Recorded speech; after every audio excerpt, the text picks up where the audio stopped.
오늘 이 아침 저희들에게 주신 하나님의 말씀은 창세기 12장 1절로부터 3절까지의 말씀입니다. 창세기 12장 1절로부터 3절까지의 말씀, 짧은 구절이기 때문에 저와 여러분 한 목소리로 함께 합독하시겠습니다. 여호와께서 아브라함에게 이르시되 너는 너의 고향과 친척과 아버지의 집을 떠나 내가 내게 보여줄 땅으로 가라. 내가 너로 큰 민족을 이루고 내게 복을 주어 내 이름을 창대하게 하리니 너는 복이 될지라. 너를 축복하는 자에게는 내가 복을 내리고 너를 저주하는 자에게는 내가 저주하리니 땅의 모든 족속이 너로 말미암아 복을 얻을 것이라 하신지라. 아멘. 이는 하나님의 말씀입니다. 함께 기도하시겠습니다. 하나님, 10월 선교의 달을 맞이하여 계속해서 선교해 가는 그런 말씀으로 함께 주님의 음성을 듣습니다.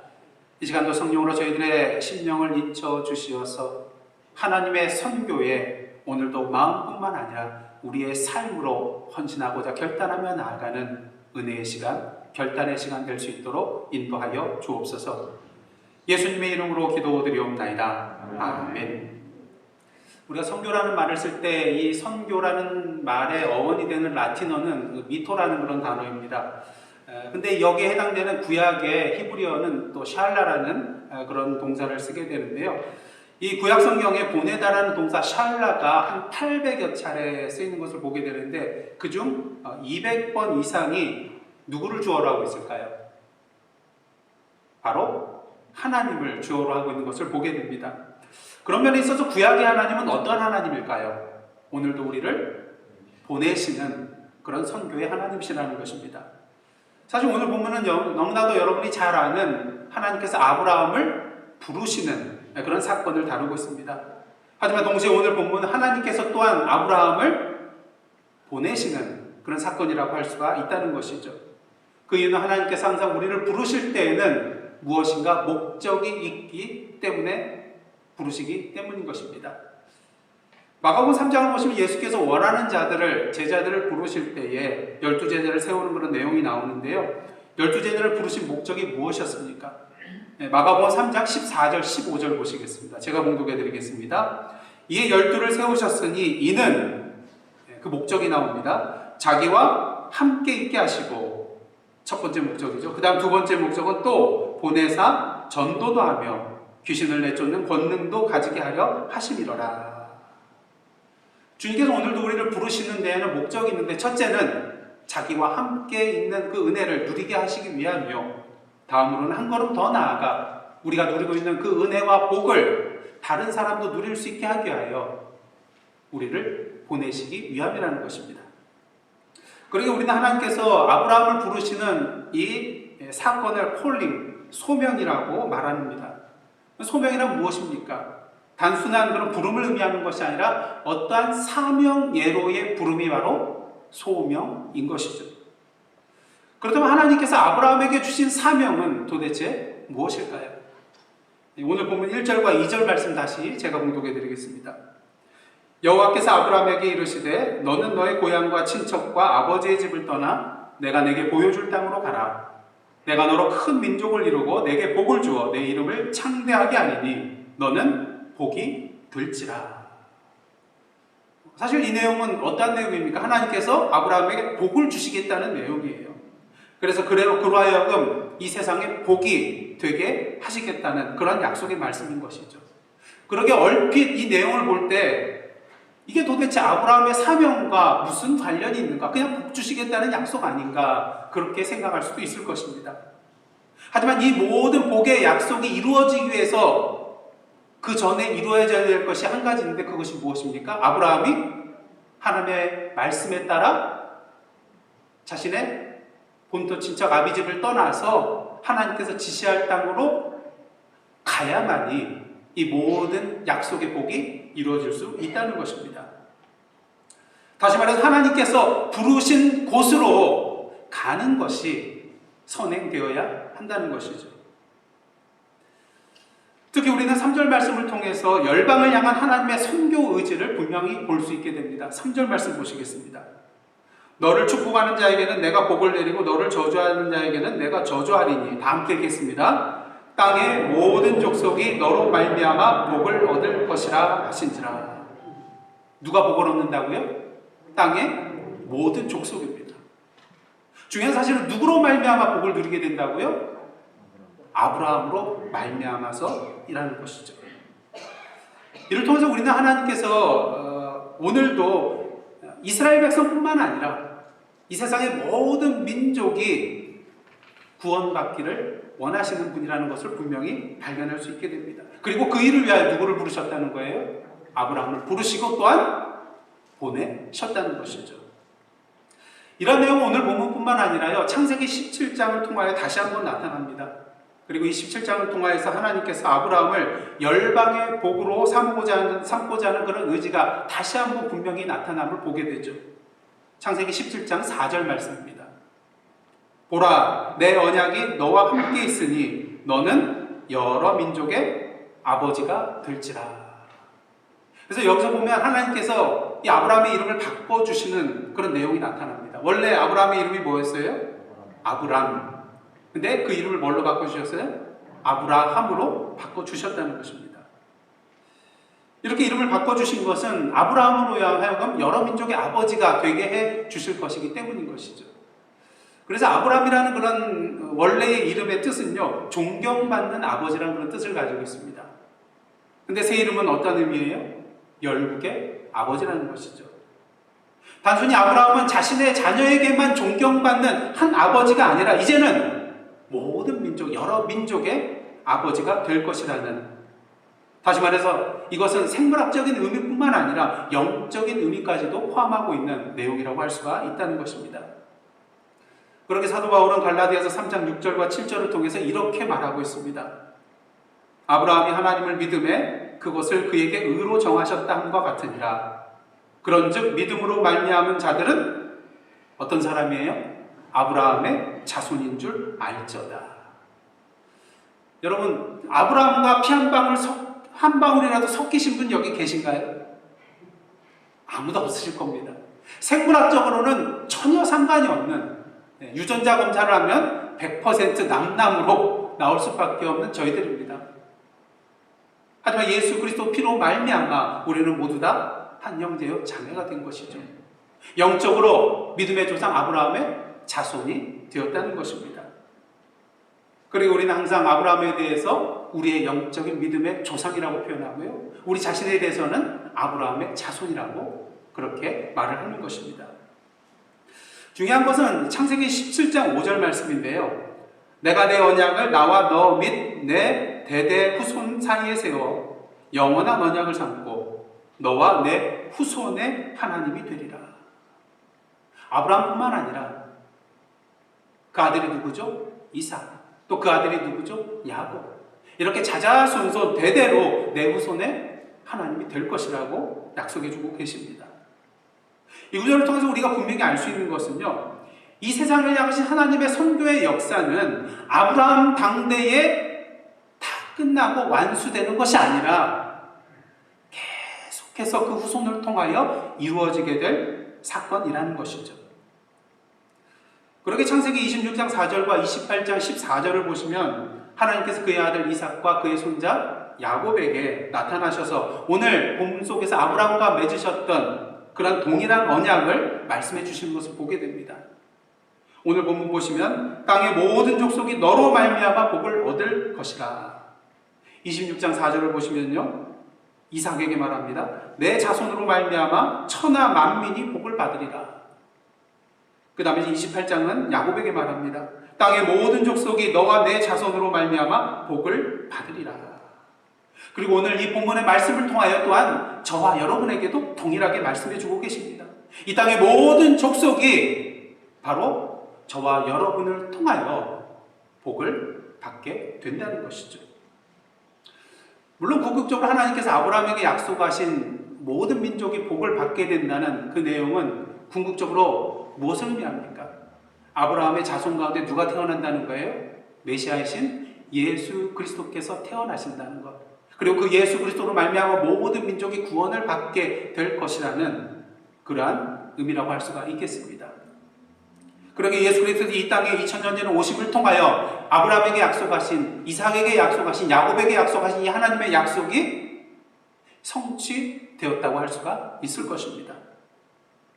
하지만 이 아브라함과 이삭과 야곱에게 주신 그 약속의 말씀이 오늘도 우리에게 유효한 이유가 무엇이겠습니까? 끝나지 않았다는 거예요. 유효하다는 거예요. 그 이유는 무엇입니까? 아직도 이 땅에는 예수 그리스도를 구주로 믿지 않고 그 복음의 소식조차 듣지 못한 자들이 너무나도 많이 있기 때문인 것이죠. 그러니까 오늘도 하나님께서는요, 아브라함을 당신의 선교의 동역자로 부르신 것처럼 오늘 이 시간에도 저와 여러분을 하나님의 선교의 동역자로 부르고 계시다는 것입니다. 그렇다면 하나님께서 오늘 본문에 아브라함의 이야기를 통해서 우리에게 말씀하시고자 하는 것은 도대체 무엇일까요? 첫째로 하나님께서 아브라함의 이야기를 통하여 말씀하시는 것은 하나님께서 우리를 부르신 그곳이 바로 우리의 뭐라고요? 선교지라는 것입니다. 히브리서 11장 9절 말씀해 보시면요, 아브라함이 이방의 땅에 있는 것 같이, 즉 나그네와 같은 그런 삶을 살았다고 증거하고 있습니다. 마치 이방의 선교지에서 사는 듯한 그런 삶을 살았다는 것이죠. 그도 그럴 것이 아브라함은 하나님의 말씀대로 자신의 고향 땅, 그 본토 친척집을 떠나서, 아비의 집을 떠나서 하나님께서 지시하는 가나안 땅으로 가서 살았기 때문인 것입니다. 그렇게 아브라함이 하나님을 떠날 때 보시면은요, 사실 잘 살고 있었어요. 하나님이 지금 아브라함이 살고 있는 것이 피폐해서 또 너무나 살기 어려워서 다른 곳으로 가라 그러신 것이 아니에요. 잘 살고 있었습니다. 그래서 하란을 떠날 때 보시면요, 아내와 조카와 하란에서 모은 모든 소유와 얻은 사람들, 종을 말하겠죠. 그 사람들을 이끌고 하나님께서 말씀하신 가나안 땅으로 향하는 것을 보게 되는 것입니다. 이를 통하여 우리는 아브라함이 이미 많은 것들을 풍족하게 소유하고 있던 자라는 것을 알 수가 있는 것이죠. 그리고 그 지역에서 이미 많은 사람들에게 인정받는 그러한 삶을 또한 살았을 것입니다. 이런 상황 가운데 하나님께서 명하시는 그 낯선 가나안 땅에 들어가서 그것도 정착하여 산다는 것, 분명 쉬운 일은 아니었을 것입니다. 여러분, 미국에 처음 이민 오셨을 때를 한번 기억해 보시기를 원합니다. 어떻습니까? 모든 것이 낯설고 힘들고 어쩌면 지금까지도 이방인처럼 느껴지는 그러한 이 땅일지도 모르겠습니다. 중요한 사실은 우리가 저 멀리 차를 타고 배를 타고 비행기를 타고 오지에 가는 것만이 선교지가 아니라는 것입니다. 만약 하나님께서 우리를 불러 인도하셨다면 그곳이 자신이 태어난 곳이라 할지라도 하나님께서 부르신 그곳이 바로 저와 여러분의 선교지가 될 수 있다는 것이죠. 전에 제가 한국에서 덕수교회 그런 부교육자로 섬길 때 태백으로 한 일주일 동안 단기 선교를 간 적이 있었습니다. 그래서 선교를 가기 전에 다른 부교육자들과 함께 부목사 셋이서 이제 기차를 타고 태백으로 간 적이 있습니다. 근데 거기서 놀랍게도 우리가 이제 선교의 거점이 될 교회가 하나 있었는데 그 교회 갔더니 아는 분이 거기 담임 목사님이셨어요. 제 모교회 베델교에서 제가 주일학교 그 시절이었던 것 같아요. 그때 전도사님이었던 것으로 기억이 나는데 아주 잘생기셨어요. 이제 그리고 교회를 떠나시고 어떻게 되셨는지 모르고 있었는데 그때 처음 만나게 된 거예요. 근데 이야기를 들어보니까요, 미국 가셔서 공부를 하시고 이제 박사학위를 마치시고 이제 다시 한국으로 돌아오셨는데 태백으로 가기로 하셨다는 거예요. 왜냐하면 그 이전부터 내가 태어난 이 고향 이 태백을 위해서 섬기겠다, 그런 마음의 작정을 하셨기 때문인 것입니다. 여러분들 세상적으로 봤을 때 어떻습니까? 미국에 와서 그렇게 공부하고 그 당시만 하더라도 그렇게 공부하고 오면은 세상에서 소위 말하는 조건이 좋은 교회, 그래도 좀 큰 교회, 그 교회에 담임 목사로 갈 수 있는 그러한 조건이셨어요. 한마디로 세상 사람들 보기에는 바보 같은 선택이라고 할 수가 있는 것이죠. 하지만 그 목사님은 그 태백이 바로 하나님께서 나를 부르신 장소라고 확신하며 기쁨으로 거기에 자리 잡으시고 섬기며 교회뿐만 아니라 그 지역사를 위하여 땀 흘리며 봉사하고 섬기는 그런 모습을 보게 되었습니다. 참으로 많은 도전을 받게 되었습니다. 여러분, 저 멀리 지리적으로 멀리 있는 곳만 선교지가 아니라는 사실을 분명히 아시기를 원합니다. 오늘 하나님께서 우리를 부르신 곳이라면 그곳이 바로 오늘 우리의 선교지이기 때문인 것입니다. 그런 면에 있어서 오늘 이 시간 저와 여러분의 선교지는 도대체 어디입니까? 그런데 한 가지 문제가 있는 게요. 창세기를 아무리 뒤적여봐도 아브라함이 다른 민족을 위하여 하나님을 증거하거나 그 사람들을 개종시켰다는 그러한 사건이 나오나요? 전혀 나타나지 않습니다. 그러게 둘째로 하나님께서 아브라함을 통하여 말씀하시는 것은요, 하나님이 부르신 곳에서 하나님의 자녀답게 사는 것이 선교의 시작이라는 것입니다. 다음에 창세기 22장 16절부터 18절 말씀 한번 다 읽겠는데요. 여호와의 사자가 아브라함에게 말씀해 주신 그런 내용입니다. 한번 천천히 읽겠습니다. 시작. 이르시되 여호와께서 이르시기를 내가 나를 가리켜 맹세하노니 내가 이같이 행하여 내 아들 내 독자도 아끼지 아니하였은즉 내가 내게 큰 복을 주고 내 씨가 크게 번성하여 하늘의 별과 같고 바닷가의 모래와 같게 하리니 내 씨가 그 대적의 성문을 차지하리라.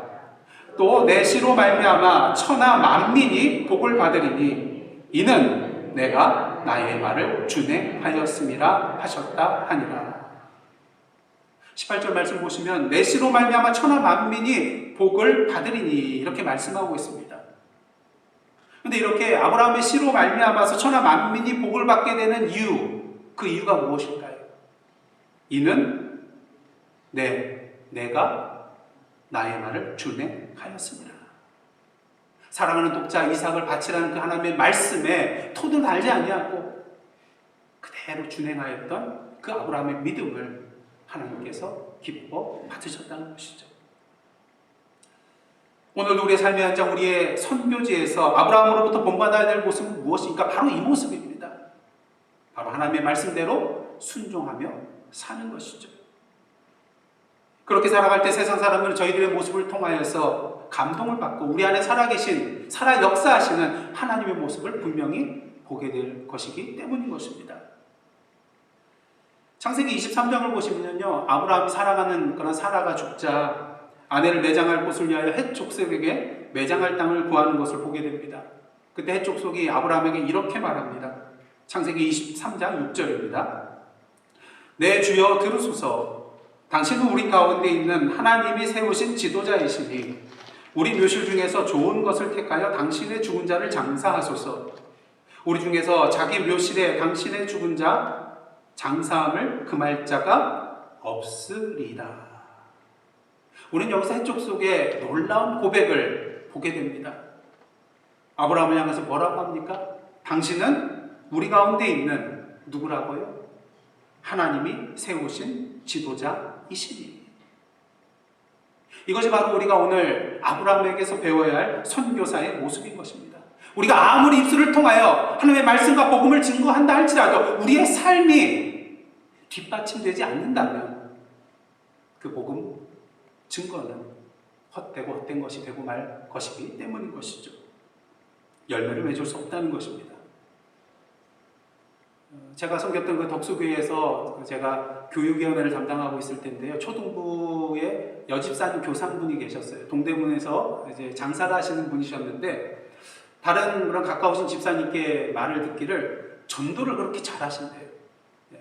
그래서 어떻게 그렇게 전도를 잘하시나, 그 방법이 무엇인가 다른 집사님에게 들었는데 그 내용은 이렇습니다. 이분이 다른 사람에게 그냥 예수 믿으십시오, 교회 나가십시오 이러한 말을 한마디도 안 하신다는 거예요. 단지 그 동대문에서 장사하시면서 주위 그런 사람들에게 정말 예수 그리스도를 섬기듯이 그 예수께 받은 그 사랑으로 그들을 사랑으로 섬기고 봉사하고 도와주었다니 주변에 있는 사람들이 이 집사님께 와서 그러더래요. 나가시는 교회가 어디예요? 나도 한번 나가봅시다. 당신이 믿는 예수가 도대체 누구길래 나도 한번 믿어봅시다. 이렇게 전도가 되더래요. 예수께서 말씀하셨습니다. 마태복음 5장 16절입니다. 이같이 너희 빛이 사람 앞에 비치게 하여 그들로 너희 착한 행실을 보고 하늘에 계신 너희 아버지께 영광을 돌리게 하라. 바라기는 오늘도 아브라함과 같이, 제가 아는 이 집사님과 같이 하나님께서 부르신 그곳에서 다른 사람에게 전도지를 내밀기 전에, 입술로만 복음을 증거하기 그 전에 먼저 우리 안에 거하시며 역사하시는 그 주님을 우리의 삶으로 드러내는 저와 여러분의 모습이 되기를 원합니다. 그러할 때 우리의 삶 자체가 전도지가 되고 우리의 삶 자체가 복음 증거가 될 것입니다. 그러게 셋째로 하나님께서는 아브라함을 통하여 이런 말씀을 하시는 것입니다. 먼저 믿음으로 웃으라. 창세기 17장을 보시면요, 아브라함이 하나님으로부터 자손의 약속을 받은 지 벌써 24년이라는 세월이 흘러서 아브라함이 99살이 되었을 때 하나님께서 그에게 나타나셔서 내가 아들을 줄 것이다. 아니 24년 동안 기다렸는데 아무 소식이 없거든요. 그러게 아브라함은 마음속으로 100세 된 사람이 어찌 자식을 낳을까? 또한 사라는 90세니 어찌 출산할 수 있을까? 마음속으로 생각하면서 웃었습니다. 말도 안 되잖아요. 또한 창세기 18장을 보시면요, 하나님께서 천사 둘과 함께 나타나셔서 아브라함에게 찾아오셨는데 이런 말씀을 해주세요. 내년 이맘때 네 아내 사라가 아들을 안고 있을 것이다. 그러자 장막 문 뒤에서 그 이야기를 듣고 있던 사라가 어떻게 합니까? 아브라함과 똑같이 속으로 웃으면서요, 내가 노쇠하였고 내 주인도 늙었으니 내게 무슨 즐거움이 있으리요. 나이 많을 뿐만 아니라 이미 생리가 끊어진 그러한 상황이었습니다. 하지만 그럼에도 불구하고 여호와 하나님께서 아브라함에게 이러한 말씀을 하시죠. 창세기 18장 13절 14절입니다. 여호와께서 아브라함에게 이르시되 사라가 왜 웃으며 이르기를 내가 늙었거늘 어떻게 아들을 낳으리요 하느냐. 다 함께 읽겠습니다. 시작. 여호와께 능하지 못한 일이 있겠느냐. 기한이 이를 때에 내가 내게로 돌아오리니 사라에게 아들이 있으리라. 그리고 그 말씀대로 그렇게 이루어졌습니다. 그래서 아브라함과 사라가 웃는다고 할 때 쓰인 동사는 차크라는 것은 히브리어가 쓰는데요, 두 가지 차원의 의미가 있어요. 즐거워서 웃는 긍정적 의미의 차원의 웃음, 그리고 경멸과 조소의 부정적 차원의 의미의 웃음입니다. 그러니까 긍정적이고 부정적인 의미의 웃음이 다 이 차크라는 단어에 들어있다는 것이죠. 그렇다면 창세기에 나타난 아브라함과 이삭의 웃음은 이 두 가지 중에 어떤 웃음이었을까요? 정말로 기쁘고 즐거워서 웃는 웃음이었을까요? 결코 아니었다는 것이죠. 물론 경멸과 조소까지는 아니라 할지라도 하나님의 말씀에 대해서 의심하는, 너무나도 어이가 없어서 믿을 수 없는 그런 의심과 불신앙의 웃음이었다고 말할 수가 있을 것입니다. 그렇다면 하나님께서 그들에게 주실 아들 이삭의 이름은 어떤 의미의 웃음일까요? 이삭이라는 뜻이 뭡니까? 웃음이라는 것이잖아요. 이삭이 태어났을 때 아브라함은 하나님께서 말씀하신 그대로 그 아들의 이름을 이삭이라고 하고 8일 만에 할례를 행하게 됩니다. 그리고 창세기 21장 6절을 보시면 사라가 이러한 고백을 하는 것을 보게 되죠. 하나님이 나를 어떻게 하신다고요? 웃게 하시니 듣는 자가 다 나와 함께 웃으리로다. 여기에서 웃음은 어떠한 차원의 웃음일까요? 의심과 경멸과 조소와 불신앙의 웃음이 아니라 이제는 정말 하나님께서 이루어주신 그 말씀대로 이루어주신 그 결과, 그 열매를 보고 기뻐서 즐거워하여 웃는 웃음이 된다는 것이죠. 그 이유는 모든 민족에게 미칠 언약의 상속자가 태어났기 때문인 것입니다. 그리고 이 웃음은 그냥 한 세대에 그쳐버리고 말 웃음이 아니라 오늘 우리에게까지, 그리고 앞으로 우리 후손들에게까지 유효할 그러한 웃음이기 때문인 것이죠. 사라가 듣는 자가 다 나와 함께 웃으리로다 이 말을 한 것처럼 모든 사람이 함께 더불어 웃을 수 있는 기쁨의 소식, 바로 복음이었기 때문인 것입니다. 하나님의 약속하신 대로 이루어진 기적의 사건이잖아요. 그러게 주위에 많은 사람들이 이 기적의 사건을 통하여서 하나님께서 살아계신 하나님이라는 것을 분명히 보게 되었을 것입니다. 하나님께서는 아브라함의 이야기를 통해 우리에게 분명하게 말씀하고 계십니다.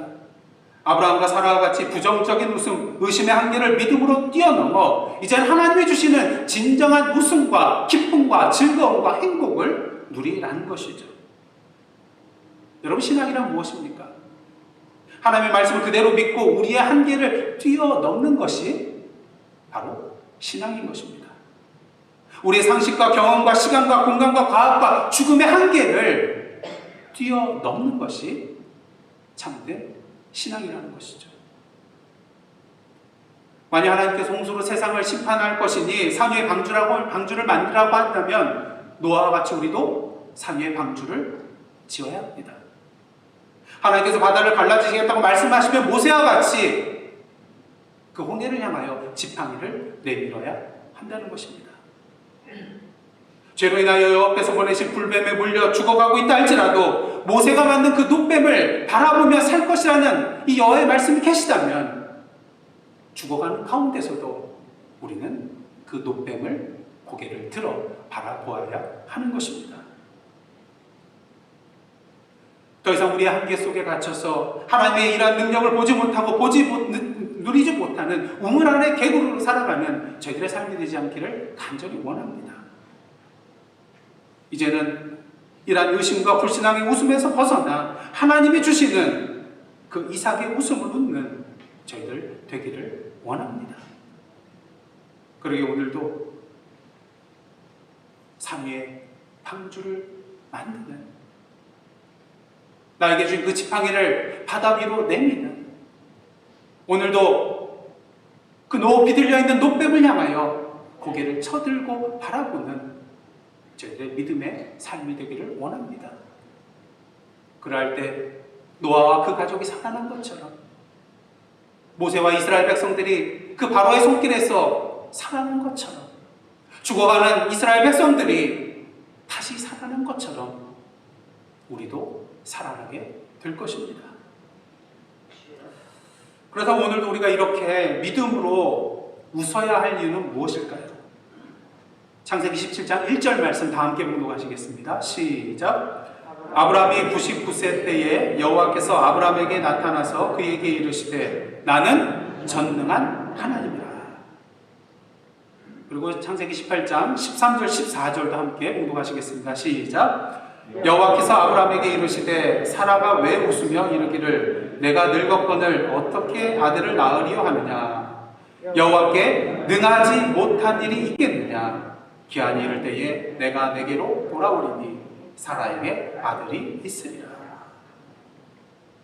혹시 여러분에게 약속하신 하나님의 약속의 그 성취가 더디 다가오고 있습니까? 이제는 가능성이 없다고 생각이 되십니까? 아브라함과 사라의 그 웃음이 터져 나오고 있습니까? 의심의 마음이 생겨납니까? 인간적으로 하나님이 준 플랜 A가 아니라 플랜 B를 염두에 두고 있지는 않으십니까? 그럼에도 불구하고 전능하신 여호와 하나님을 믿고 의지하며 순종하는 저와 여러분의 모습이 되기를 원합니다. 그러할 때 하나님께서 우리에게 그 의심과 불신앙의 조소와 멸시의 웃음 대신 이삭의 그 기쁨, 이삭의 즐거움, 이삭의 웃음을 선물로 주실 것입니다. 오늘 보면 2절과 3절 다시 한번 함께 봉독하시겠습니다. 시작. 내가 너로 큰 민족을 이루고 내게 복을 주어 내 이름을 창대하게 하리니 너는 복이 될지라. 너를 축복하는 자에게는 내가 복을 내리고 너를 저주하는 자에게는 내가 저주하리니 땅의 모든 족속이 너로 말미암아 복을 얻을 것이라 하신지라. 번역상에는 이 주어가 계속해서 나타나지는 않지만 히브리어 원문을 보면요, 히브리어는 특성상 동사가 주어를 포함하고 있습니다. 그러니까 모든 동사에 거기에 해당되는 주어가 있다는 것이죠. 그런 차원에서 오늘 2절과 3절 말씀은요, 하나님이 아브라함에게 주신 약속의 말씀인데 5개의 1인칭 문장으로 되어 있는 것을 보게 됩니다. 그 5개가 무엇이냐면요, 내가 너로 큰 민족을 이루고 내가 내게 복을 주어 내가 내 이름을 창대케 하리니 너를 축복하는 자에게는 누가요? 내가 복을 내리고 너를 저주하는 자에게는 누가요? 내가 저주하리니. 여기서 보시면 누가 하시겠다고 합니까? 내가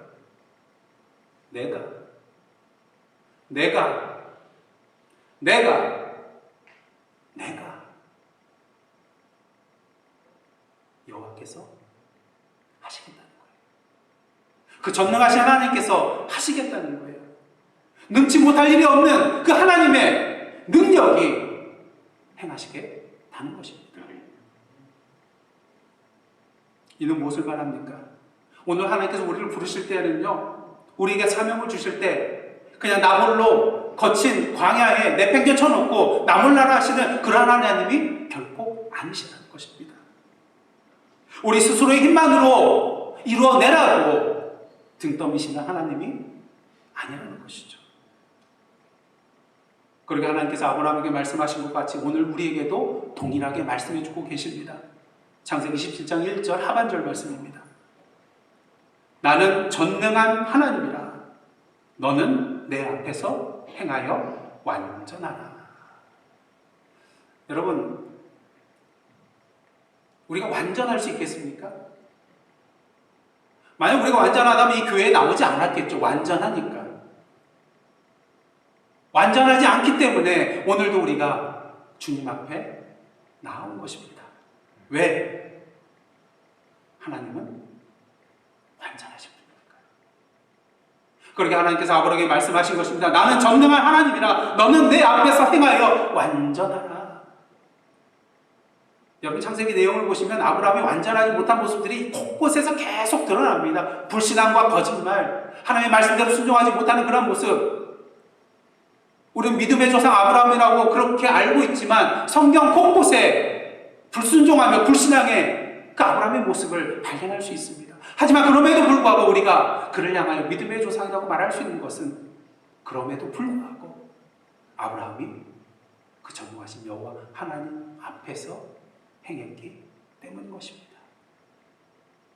실수했지만, 넘어졌지만, 유혹에 빠졌지만, 그럼에도 불구하고 끝까지 여호와 하나님을 놓지 않고 여호와 앞에서 행했기 때문에 그 전능하신 하나님께서 그를 돌이키게 하시고 붙들어 주시고 하나님의 약속의 길로 나아갈 수 있도록 인도하고 보호해 주셨음을 우리는 보게 되는 것입니다. 바라기는 오늘도 전능하신 이 하나님 앞에서 아브라함과 사라의 의심의 웃음이 아닌 앞으로 얻게 될 이삭을 믿음의 눈으로 바라보며 오늘도 우리에게 주시는 하나님의 참된 즐거움과 기쁨과 환희와 웃음을 온전히 누리며 살아가는 저와 여러분의 삶이 되기를 원합니다. 그러할 때 우리뿐만 아니라 우리 주위에 있는 세상의 모든 사람들도 우리와 더불어 함께 그 참된 웃음을 웃게 될 것입니다. 제가 좋아하는 찬양 가운데에 부르신 곳에서라는 그런 찬양이 있습니다. 근데 이 찬양의 후렴을 보시면요, 부르신 곳에서 나는 예배하네, 어떤 상황에도 나는 예배하네 라는 고백이 있습니다. 이 고백이 의미하는 것은요, 그저 주일에 예배당에 나와서 드리는 예배, 다시 말해서 특정한 시간과 특정한 장소에서만 드리는 것이 예배가 아니라 하나님께서 오늘 우리를 부르신 그 모든 곳이 예배의 장소요, 예배의 시간이 될 수 있다는 것입니다. 그러게 이 후렴 뒤에 나오는 브릿지에 해당되는 그런 가사를 보시면 이렇습니다. 한번 다 함께 읽겠습니다. 시작. 내가 걸어갈 때 길이 되고 살아갈 때 삶이 되는 그곳에서 예배하네. 내가 걸어가는 그 길이 곧 참된 길이 되고 살아가는 삶이 바로 참된 삶이 된다는 것입니다. 왜? 그것이 바로 주님께서 나를 부르신 곳이기 때문인 것이죠. 우리의 길과 삶을 통하여 오늘도 예배 받으시기를 원하는 그곳이 바로 우리를 부르신 그곳이기 때문인 것입니다. 아멘. 그렇다면 그러한 길과 삶이 예배가 되는 이유는 도대체 무엇일까요? 그 앞부분에 가사를 한번 자세히 보시기를 원합니다. 따스한 성령님 마음으로 보내 내 몸을 감싸며 주어지는 평안함, 만족함을 느끼네. 사랑과 진리의 한 줄기 빛 보내 내 몸을 감싸며 주어지는 평안함, 그 사랑을 느끼네. 그렇습니다. 오늘도 내가 걸어가는 그 길과 살아가는 삶은 내 힘으로, 내 생각으로, 내 능력으로 걸어가며 살아가는 그런 삶이 아니라 오늘도 성령께서 우리와 함께 하여 주시고 동행하여 주시는, 오늘도 사랑과 진리가 되시는 주님께서 함께 동행하여 주시고 인도하여 주시는 그러한 길과 삶이기 때문인 것입니다. 그리고 오늘도 하나님께서 우리를 부르신 그곳에서 성령께서 함께 동행하여 주시는 그 길을 걸어가며 사랑과 진리이신 주님께서 인도해 주시는 그러한 삶을 살아가는 우리의 길과 삶이 바로 하나님의 앞에서 예배가 되는 것이죠. 그렇게 그것이 바로 하나님께서 우리에게 주신 사명입니다. 우리가 이렇게 하나님께서 부르신 곳에서 예배하는 삶을 살아갈 때 세상의 많은 사람들이 우리의 삶 가운데 동행하여 주시고 능력으로 역사하여 주시는 그 하나님을, 그 주님을, 그 성령님을 분명히 발견하게 될 것입니다. 사랑하는 성도 여러분, 앞서 말씀드린 것처럼 멀리 차를 타고 또 배를 타고 가고 또 비행기를 타고 가는 그 멀리 있는, 물리적으로 지리적으로 멀리 있는 곳이 그곳만이 선교지가 아니라 오늘도 하나님께서 나의 이름을 부르시는 곳, 그곳이 나의 가정이 되었든 학교가 되었든 직장이 되었든 우리가 매년 가는 그 멕시코 녹시틀랑의 선교지가 되었든 아니면 직접 갈 수는 없지만 오늘도 우리가 기도와 물질로 헌신하고 후원할 수 있는 그곳이 되었든 그곳이 하나님께서 우리를 부르신 곳이라면 그것이 바로 오늘 우리의 선교지라는 것을 분명히 하시고 오늘도 하나님께서 부르신 그곳으로, 그 선교지로 달려가시는 저와 여러분의 삶이 되시기를 원합니다. 그런 의미에서 오늘 이 시간 하나님께서 저와 여러분을 부르신 곳은 도대체 어디입니까? 그 부르신 곳에서 지금 무엇을 하고 계십니까? 바로 그곳에서 앞으로 무엇을 하시기를 원하십니까? 바라기는 하나님께서 저와 여러분을 부르신 그곳이 우리의 예배의 장소가 되기를 원합니다. 우리의 발걸음 하나하나가, 우리의 삶의 몸짓 하나하나가 그 하나님께서 받으시는 참된 예배가 되기를 간절히 소원합니다. 그럴 때 하나님께서 당신의 선교의 역사를 통하여, 선교의 역사를 우리의 삶을 통하여 이루어 주실 것이며 우리를 통하여 세상의 수많은 그 문 영혼들이 함께 더불어 오는 참된 웃음과 기쁨의 세상이 활짝 열리게 될 것입니다. 어디에서? 오늘도 하나님께서 우리를 부르신 그곳에서 기도하겠습니다. 하나님, 부르신 곳으로 순종하며 나아가겠습니다. 부르신 곳에서 우리의 삶으로 예배 드리겠습니다. 그 부르신 곳에 주님의 뜻이 이루어지게 하옵소서. 세상 모든 사람들이 주님 안에서 더불어 웃는 그날이 속히 오게 하여 주옵소서. 예수님의 이름으로 기도드리옵나이다. 아멘. 이제 다 함께 파송의 말씀으로 나가시겠습니다. 사랑하는 성도 여러분, 하나님께서 여러분을 다시 복음 앞에 부르고 계십니다. 주여, 주님의 부르심에 순종하며 이 땅의 복음의 사명자로 살아가겠나이다. 아멘. 다시 한번 주님 앞에 결단하는 마음으로 찬양하도록 하겠습니다. 살아계신 주,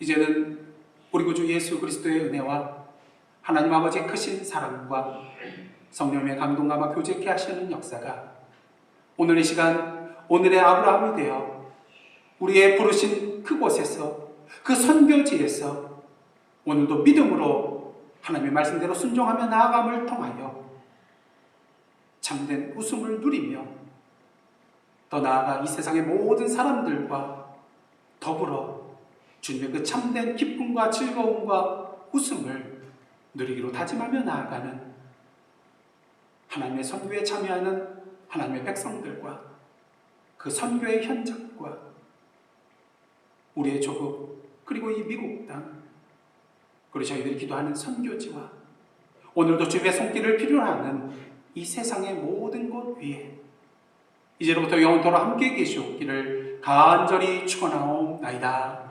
아멘.